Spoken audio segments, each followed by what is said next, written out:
tugenda nebbi obudde bwonna nja kuba mbabuulira. Emikolo gyatambula bulungi. Ngenda kumuyita ajja kumuyita mu mikolo egiddako awo. Nja kubayita bonna. Kuno kwabadde kukyala ate nga bw'omanyi okukyala okwo kuba kwa munda nnyo eba famire. Kasinga kuteesa biki bye beetaaga oba okitegeera ebyokutwala mu kwanjula. Kaakati ebyokuteesa byetaaga bantu ba munda abakulu abasobola okudisikasinga ne bakulu bannaabwe ensonga ezo. Kiri official. Kati kiri official era kye twali tugenza okukola mu kukyala ku officializinga so that we celebrate the officialization.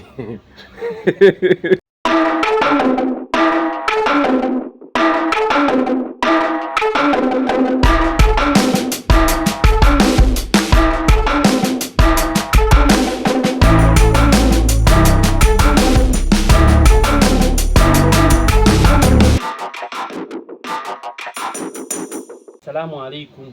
Alaikum salam. Mbalamusizza nnyo. Ekeza ne smile yakyuka. Buli kimu kyategeera. Kenzo new version. Ono bamuyita Kenzo Pro Max. Meeting zikuuba n'emikolo gikuuba. Naku zino kigambibwa nti meeting okola buli lunaku era n'embaga mu maaso awo zijja. So kutangaza nja kuba mbategeeza buli kimu kijja. Tugenda nebbi obudde bwonna nja kuba mbabuulira. Kasooke tukukuliseeyo emikolo egyaliyo ku weekend. Amiina. Emikolo gyatambula gitya Kenzo? Emikolo gyatambula bulungi. Emikolo gyali so reserved.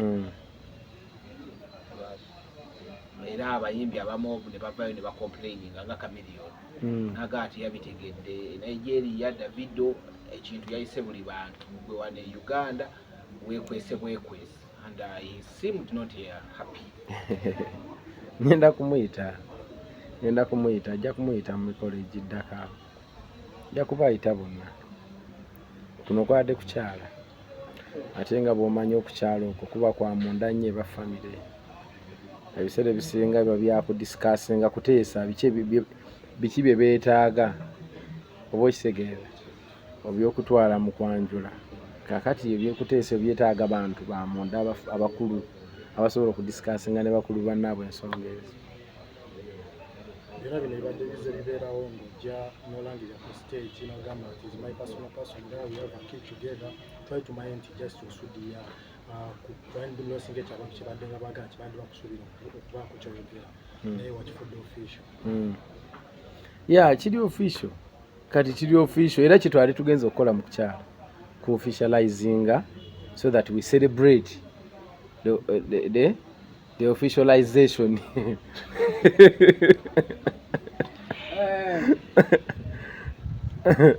Bu video twabirirawo biri abamuko abafuna bu video waliwo obw'okumukolo tetwamala na mukolo gwa watufu gwali naye kati tukufunye mu kaseera kano oba kyawedde nti tetwayitibwa naye tusobola okumanya nti omukolo gwali waneeno.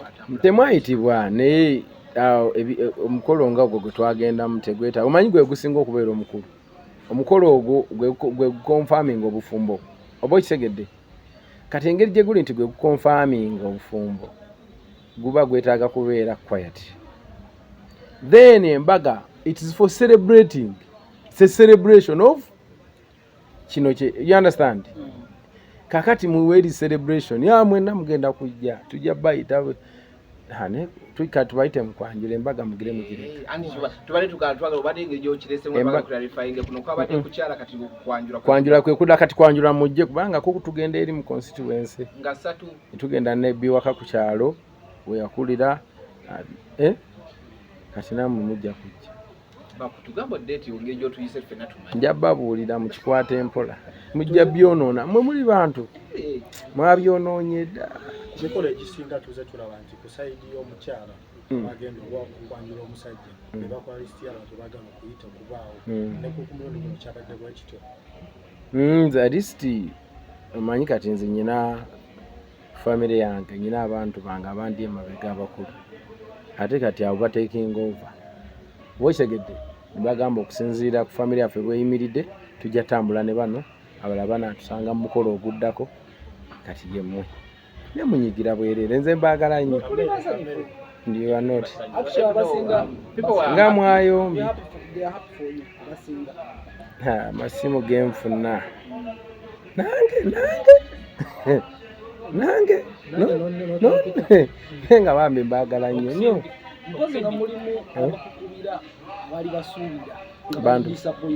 bantu bangi baali basuubira naye tulina okwanjula tulina embaga kati wano mu kwanjula wano tujja kuba tutambula ffenna. twalabyeko ka vidiyo akali mu satureti ng'ogamba nti bwemunandaba ne munnabyabufuzi yonna mumanye embalaka ssente kavidiyo aka kagamba nti wemunandaba ne munnabyabufuzi mambala kasente mwakatemye kitemulaga konna mulage konna nayo era oba ono yeyambuza n'okumbuza twali wakisi oba ojjukira aba ego kisaawe naŋŋamba twakulabye oba nalimbira ki oba nalina maama nabbanje oba nayimba wa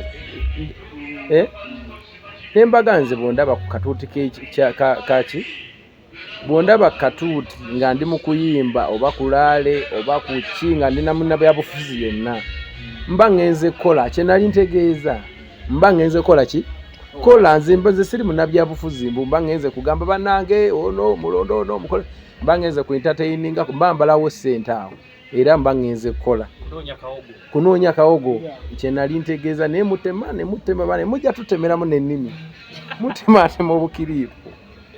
Okay, President, sibwe gusoose kusaidia okugwa mu mukwano. But what makes Minister special kuba buli wobeera ennaku zino omwogerako? Abantu bamwagala nnyo baba bamumanja oyimbayo kimu bibiri Nyamutolo yogera ku Nyamutolo kati ng'oba olina okubagamba nti okikole kubanga abawagizi bange mbaagala nnyo so you have to ate mba ngenze ku entertaining ate kati oli muntu waabwe bamwagala oba okitegeera kiba kirungi n'omwogerako ne basanyuka kubanga kye baagala owulira ate nze nkolera bantu otherwise nandibadde siddamu ebyo kubanga family is family naye buli woba wakalinnya ku stage oti oyimbayo ebigambo bina okitegedde. Yes. Engeri gy'okolera abantu online in-laws bo bawuliza abaana online ndwawo naye nja basuulira omwoyo abamu bade babuuza erinnya lyeri obuyisiraamu yafunye dda olaba ensonga ezikwatagana ne Fiona is a honorable minister of this country. Wano mwogera ne Eddie Kenzo Idrisa Musuuza mulala kati ensonga ezikwatagana n'omukyalo oyo mba sina byogerako nnyo naddala wano mwogera na muyimbi wammwe owa bulijjo oba okitegeera si kirungi kukwata ate muntu wange muleeta ate mugatte mu showbiz ono owaffe tebikwatagana so sijja mwogerako nnyo. Era ba online in-laws bawe bagamba ne bagamba wabakubya akabu no one saw it nti ogenda kusettlinga at this moment okusinza ku settlements wavayo ng'ogamba sinatuusa sinabakuba ready akati natuusizza. It was a surprise. It was a surprise. Yes, surprises are very good. Surprises are very beautiful. Si ekyo? Teri bwe wamenya emitima? Simanyi. Okay, twogera okubanga kati okuba nga oli connected nnyo ne minisita ng'osuubira abantu bagamba nti oba tolina kifo kyonna kiwandyegwanyiza mu gavumenti. Nze ndi muyimbi ndi entertainer ndi musanyusa abantu nze ndi muyimbi sirimu ebyo. I believe nti oli muyimbi alina status oba otoza kukolako kwa bamaanyi kuba olina president mulamba naye ekyada kigamba nti ngeri nti oli muyimbi side eno ate oli minister ku side kuli nti obala kajja kennyini ate nga akajja kakalina. Ndowooza nagenda mu mazina y'ebbanga nali sina ne mu birooto byange nali simanyi nti nno lumu luli kyanga minister. I never knew about that. Sikirabangako naye kyali it's a surprise kuba ne baminisita babalonda tebamanyi kati bw'obala ebbanga lyemmaze naye n'obwa minisita bwe bamuwadde eggulu oba okitegeera bibiri tebikwata galwakuba nti kati abantu olulwa position eyo bo ne bali actingirawo ninga ebbanga limaze ne wenna kwataganira naye nga ne mbwongo bwange tekiyinza salamu ti olunaku luli kyanga minisita abantu abasinga naddala nze kale abo tutunulira background yo abantu balaba nti background yo wava yonna gye wava mu ghetto kiki this time okusa okubanga okwatagana ne honorable Fiona Nyamutoolo omuntu ayinza okwebuuza egikayinza okukwataganako ne honorable Fiona Nyamutoolo mukwatagana mutera mwasinkana mutatu annexed ne mutuuka n'okunyumya emboozi ey'okubanga muteekawo ekitonde ekisooka Fiona Muto okitegeera bwana kwatagana ne Fiona ndowooza nga agenda kuweza bweza ndowooza yali ali 26 you know around there kati nga muwala muto ng'abalala nga tuli bavubuka we can vibe no matter what okitegeera abeddeyo yali akozeeko nga ni public service akozeeko mu president's office biki naye ng'ate naye muwala nga bwonalaba omuntu yenna aba we are same generation we vibe kati bino byonna ebiri mu kujja byebijja era nga bola nti ne Mzee Museveni teyali president long time ago obwekitegeera tebamitinga na Maama Janet nti ng'amanyi n'okumanya nti omusajja ono atufuukako president but it happened along with the way bintu bigenda bikyuka naye nga bwolaba olwaleero tinatandika ndi upcoming nga neegomba nengaba nesinga nange mbaako ng'omuyimbi oli today nze president waabwe I sit on a table to discuss the policies and stuff you know I didn't know nti kiriba nange kenyini but we keep on growing each and every day and these are the things that happen ekyokuba nti nze mukama yangata ne Fiona nga Fiona leero minister bibi byamagero bya mukama byakola ki byakola lwakuba abantu tebabirivingira nnyo abantu mukama bamwogerako naye tebamukkirizizaamu mukama bwakola ate ebyamagero babiwa bintu birala naye nga byebyo ebyamagero bya mukama akolaga nti no man is an island teri alina buyinza bwankomeredde okugjako ye Mungu yajja nga nkwata nannondayo wansi eyo nga ntambuza kigere nga nyambala empale mu omwaka mulamba esaati zinjirukira ku mubiri najja nannonda nampisa mu bantu mu bulamu bwa street nampisa mu myala nampangaze nakivubo nakola atya buli opportunity nyali netaga ogendako mu ssomero nsome ng'ebuukabuuka naye nga mukama yampreparinga okuglorifying erinnya lye today oba okitegeera nti bw'otunulira family ya Fiona basomye kuviira ddala ku grandfather we okitegeera ng'akola mu gavumenti z'abaamiini nga ba PS ba commissioners baki family yaabwe ejjudde ba dokita ejjudde baani ejjudde ba gavumenti value ejjudde you understand naye nze nannonda eri mu myala ffe twasulanga mu myala n'akulonda n'ajja naawe n'akwerevatinga kati nange bwansitula abatasitudde nze nzekka aba asitudde abavubuka n'abakyalo b'abaana bangi abamanya nti nange nembeera mwendi nsobola okera ku makya nga ngikoze eki ebinene si byabanene bokka God does not give gifts to those who are gifted. God can only give gifts to those that he chose. You understand? I'm a chosen. People should believe that. Emabegakawo myaka giyiseeko walinga ojja okola interviews ez'enjawulo ng'ogamba wetaaga omukyala ekika kino omukyala ali asobola okumanaginga omuntu we omukyala alina amagezi. Should we say for now Fiona she's the right person? Yes, era naawe bw'ontunuliramu enzo wa Luli n'owa leero babiri banjawulo okitegeera Luli kati ebibuuzo bye mbadde mubuuza ebimu nga nakuyisizaamu dda oluyi kati ekita kyasoboka ekita kyasoboka kati naawe kikulaga awo bintu bitambula mpola mpola over the years no sikunteme nga bize bitambula muteesa ne muno ne mwogera nti wano wali wate ekiri kiti nanjigirako street nange ne muyigirako corporate kati okakana nga tubigasse nga we move mu kusooka okumulaba wamulabiramu element ey'okubeera omuntu omutuufu. That's why ndi naye kati namwe mbawa advice funa omuntu akugattako muve bino bye mukyamuka n'ensi okisegedde funa omuntu ng'olaba akugattako mu bwongo nga musobola otuula ne mufuna conversation n'ogamba oh I didn't know that oba okisegedde era naye nnyina bwenkola n'agamba but ghetto people nomugaa ya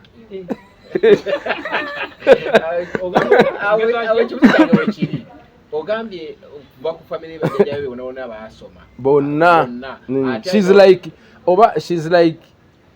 like a fourth generation I think katata banyino kugamba nagamba but ghetto people sometimes don't you feel misplaced in family no it's a very good combination no out of place no it's a very very good combination I'm learned also I'm learned omuntu fena tuyiga kati nze nsobola nze omanyi gwe sobola noyita mutayimba ogwo nogayise waati oko nako kumanyi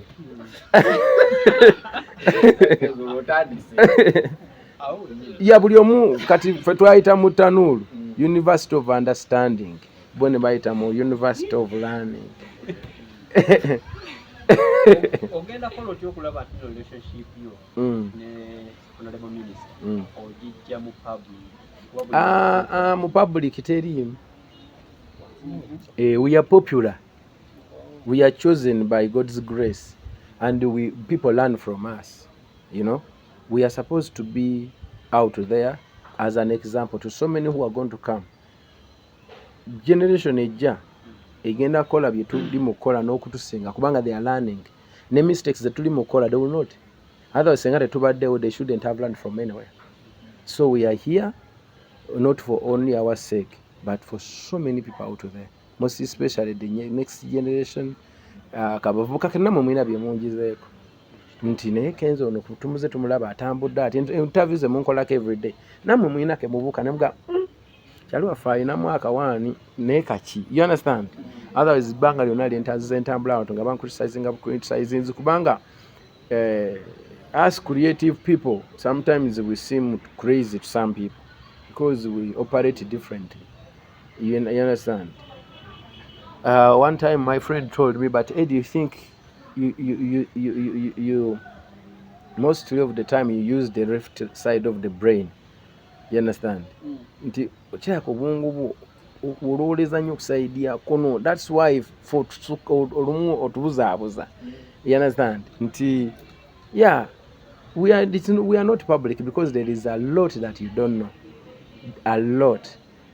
Era nabagamba nti senga tekwali na kuba nti mukama muwadde omukisa bamulonze nga minister tenga tulina okugenda as family era temwanditegedde mwandirabye mukolo guno ate oyo omuwala yani waawa naye olwokuba nti mukama yamuwa omukisa n'aweebwa obwa cabinet minister kati twali tulina okugenda as family to witness and thank the president and you know kati awe mwabuukira nti Eddie ate akoze ati ate aliwa nenga atira temwanditegedde. That's how private we are. Ne president era naye yagamba Eddie you are here. Nti twamulyako mu parliament ng'alimu ate ali mu kwogerera bintu by'abayimbi ne tugamba omuntu owa minerals ate ebintu bya music ate abiruddemu kuba kati emyaka gye maze naye a following up okitegeera a following up ekyokubiri kati nze ezimu ku bintu byennyina it's my property. Music for you know it's a property. Ate nyina naye omwana oba ngenda kufuna n'abaana bangi tulina abaana ne yasanga nyina ate nga bye bimu ku bintu byetulekera abaana baffe oba okitegeera kati naye she has to protect it in a way so that it can make sense in the future. Si kyamu bubi ate ekyo kyali mukola kikolera nzenze koba ne family yaffe but ali mukikobolera family z'abayimbi abaliwo n'abataliwo. It's a very beautiful thing senga oba okirabye mu butuufu bwakyo. Incidence yaliwo actually ndoza n'emikolo gyagi natera okutuuka eyamutuukako bamwegezamu okuba nga mukwata sasi naye tewavayo kwogerako ku nsonga eno gwe tumanyi nga gwe ayinza okuba nga mwogerera tuside eno entertainment. That was not part of entertainment. You know? No, as in like nga gwe omuntu gwe asinga okumutegeera. Nati omutegeera naye kati ebintu ebimu obireka kuba she was at on duty kati bwabeera fena kati nawe oyinza okubudde emabega ne weekoona okitegeera kakati ate nga bakwogerako mu byobulimi You said I know. wakula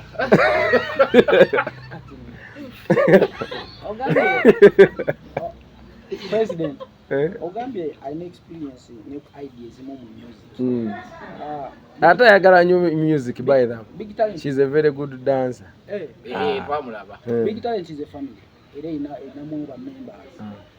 Kituufu yabeerako mu big talent. She's been a fan from day one. As a fan, as a member. She's a fan even now. Oh. Even now she's a fan. we yayigira buli obuzina bwe yali azina ku stage obuzina bw'osookera But to be honest, nze we namusangira yali erinnya alimanyi naye nga tamanyi na muntu gwafaanana. Okitegera naye nga akolagana n'abantu bange abali mu saako zange. That's how we got to meet. Music is a very beautiful thing, you know. Omuntu yenna ayinza okwebuuza nti Eddie Kengeri tukitwale nti olinga eyalinnye step ahead yagirinnye abantu bavudde era abantu bogera okufuna abantu bagenda kuba bakunoomera Eddie agenda kukyuka abenga n'essimu fe ababadde basobola okuba nga tulina access entonotono tubenga ne access mu bufunze ne security yakyuse. yes Kati nga security eri mwami wa minisita akumwanyi Naye nze nga sikyuka bwe temulanga nkyali oli.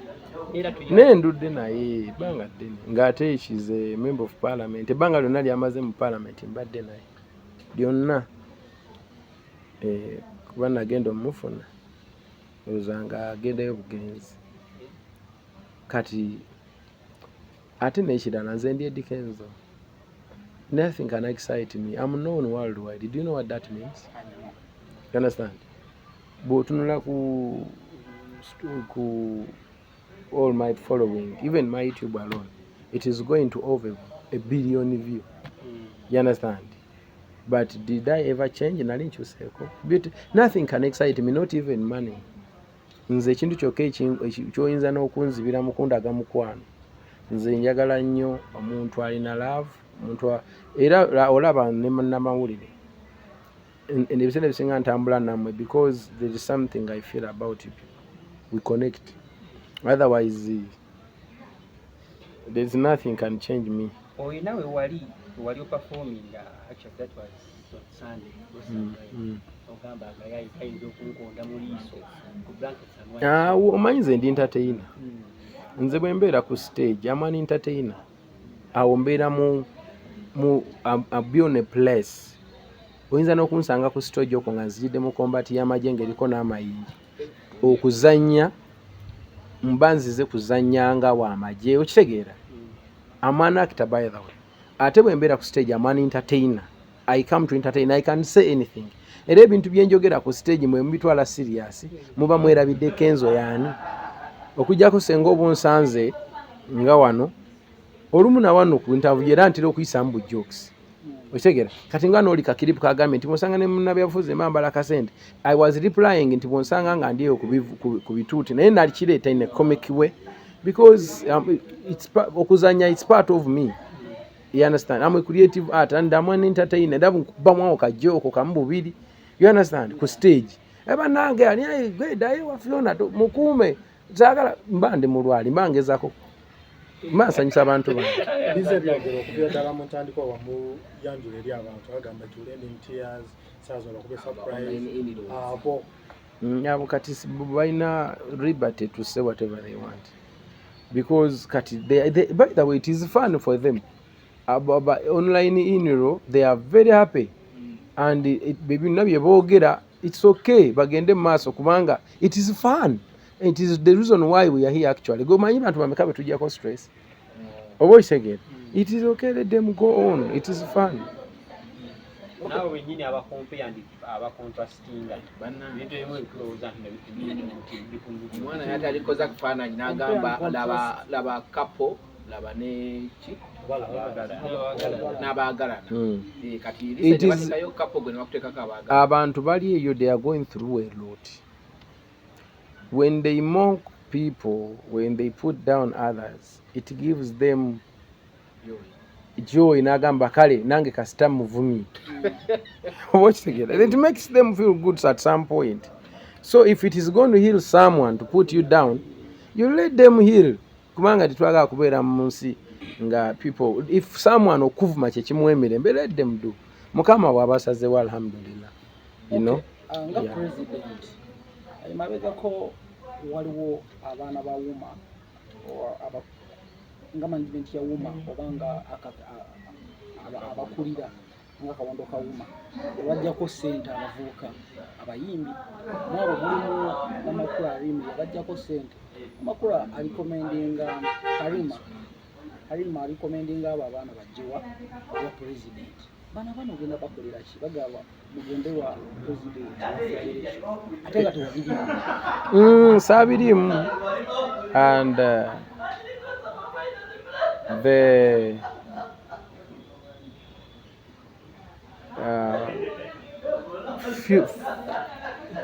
ebintu byemabega ebyo byebimu ku byatuleeta wano tutereeze between me and you ndowooza naawe olaba nti okuva lwe bafoominga UNMF waliwo kakalembereza, waliwo k'obukaka mu bayimbi n'essuubi.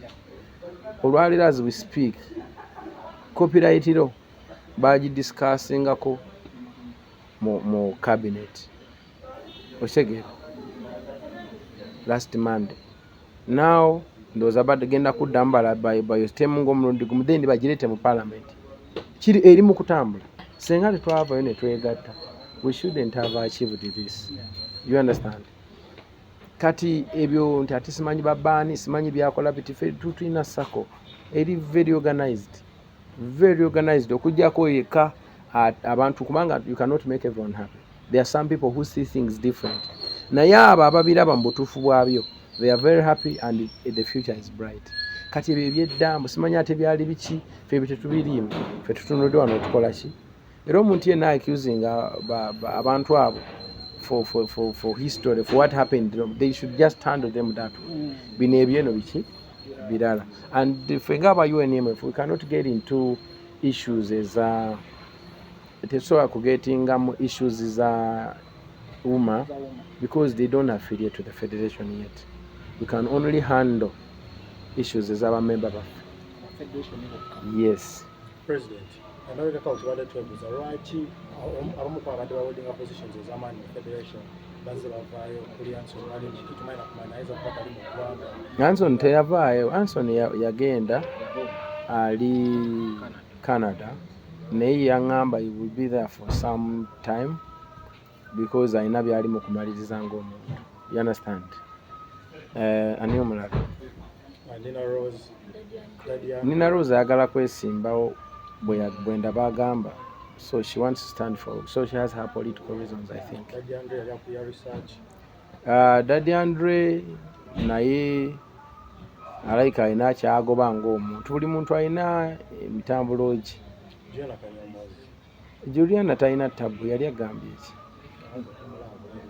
ki? Ye bw'atyo Juliana omumanyi. She's a very reserved person. She does her work totally different, and we have to respect. Awo nyini ekigambibwa nti oba kituufu kino okuva lwa joininga obwa president wa president wa federation music obadde tumwanyi obudde n'okugenda eri ebyo bamanyidde kyakulaba nga bwe nkugambye nti ndi mukola ku nsonga eziri very important eza future nga mpezeza n'emyaka 5, 10, 20, 3 oba okitegedde nga ntegeeza life nga wendi life nga siriwo. I can only be fed by my motherland. You get what I'm saying? Empungu teryabire. Ebintu byonna byensanze eyo byenjizeemu okujja nkola organization eno tusobole okufuna mu biyiye byaffe nga tetumaze kulinnya ku stage. Senga saafuluma out there to know something, I shouldn't have come here to organize my people. Era olaba nga abamu ku bayimbi abali wano tebannakitegeera. Banga they don't know what's happening out there. They don't know nti osobola okufuna ssente nga tomaze na kulinnya ku stage. Kati nze ate nkimanyi. Kati kyendi mukolako.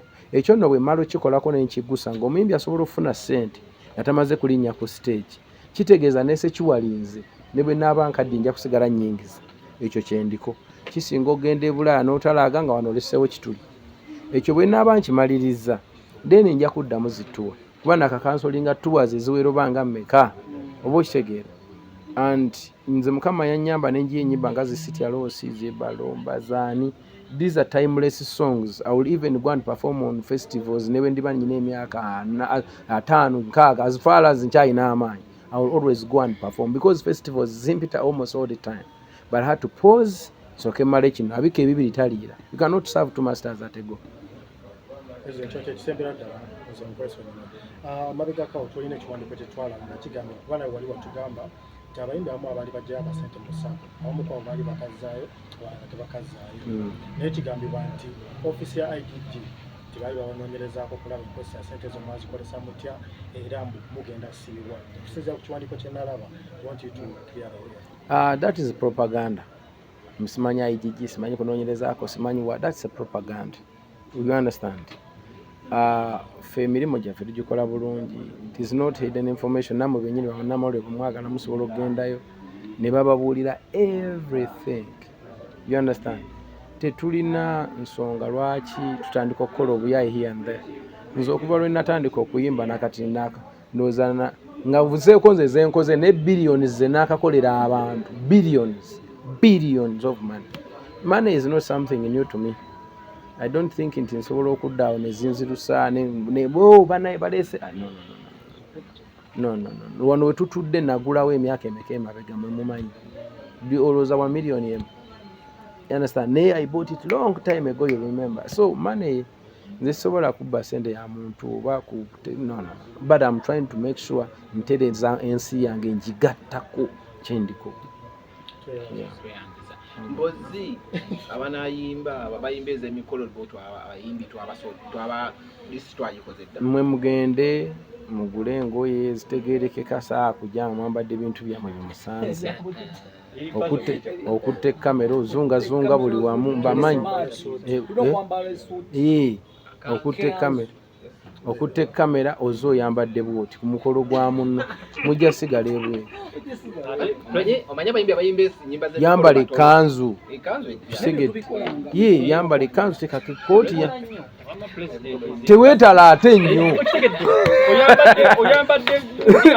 Weetalaatala oli mu kamera oziyitamu. Owese kamera olibase pichi gammeri. Ngenda kukwasa ibula. Bo omuntu olina empoza. Okategeeza. Omusajja wange ono. Ebintu by'omukolo tabitegeera. Nebadde nkusaba. Azayo nno n'egiwera. Nasobola okufuna kaadi y'omukolo n'amanyira. Nebadde nsaba. Ebintu byonna binkwase nkwataganye n'abamawulire agenda okujja ku mukolo nga yambadde bubi. Omuzaayo. Yes. Ibra kangire nkyakwekenneenya oyinza okuba nga olina nga alina ebigendererwa kakati naye nga gw'omukolo n'obaayo.